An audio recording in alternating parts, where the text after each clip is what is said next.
τέλεια εφαρμογή, έτσι.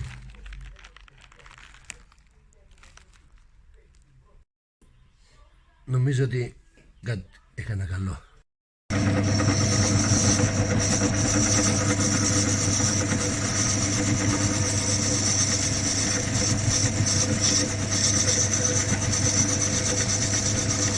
Ψηφτίδες εδώ πέρα, έχουμε κατεργασία Μαντέμι για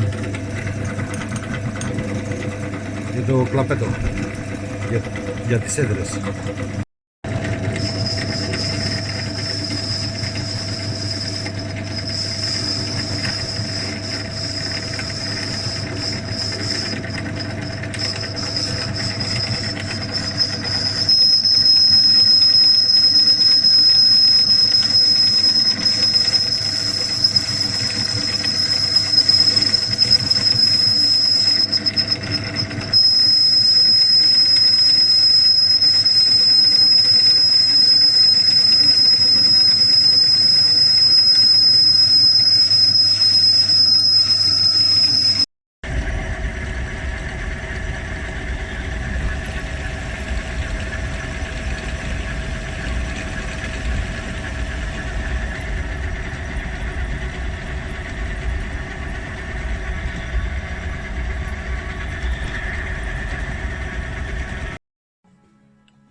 Μηδέν ανοχή.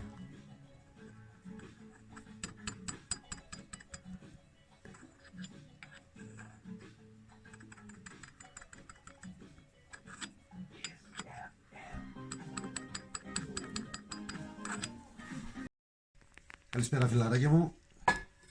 Εδώ έχουμε μια πολύ καλή δουλειά.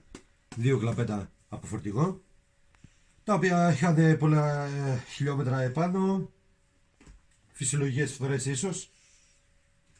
Στα πολλά χιλιόμετρα εννοείται. Εδώ βλέπουμε τον άξονα τον προηγούμενο. Και από το δεύτερο κλαπέτο έμεινε μόνο αυτό. Κόπηκε ο άξονας. Χάθηκαν όλα τα υπόλοιπα. Οπότε αναγκαστήκαμε να τα φτιάξουμε όλα από την αρχή. Και ελαττήριο και την πεταλούδα εδώ. Ελαττήρια εντωμεταξύ ανταλλακτικά δεν έβρισκα. Τα έκανα όλα στον τόρνο. Με δυσκόλεψε πολύ γιατί είχε γίνει ένα σώμα μια ψυχή στα τόσα χιλιόμετρα. Δεν έβγαινε τίποτα. Όσο και να το πρέσερα, περπάταγε 1/10 του χιλιοστού κάθε φορά. Με δυσκόλεψε πάρα πολύ. Αλλά όπως και να έχει, τη δουλειά μας τη φέραμε εις πέρας. Χειροποίητα όλα. Και το αποτέλεσμα, εργοστάσιο. Πάμε δυναμικά.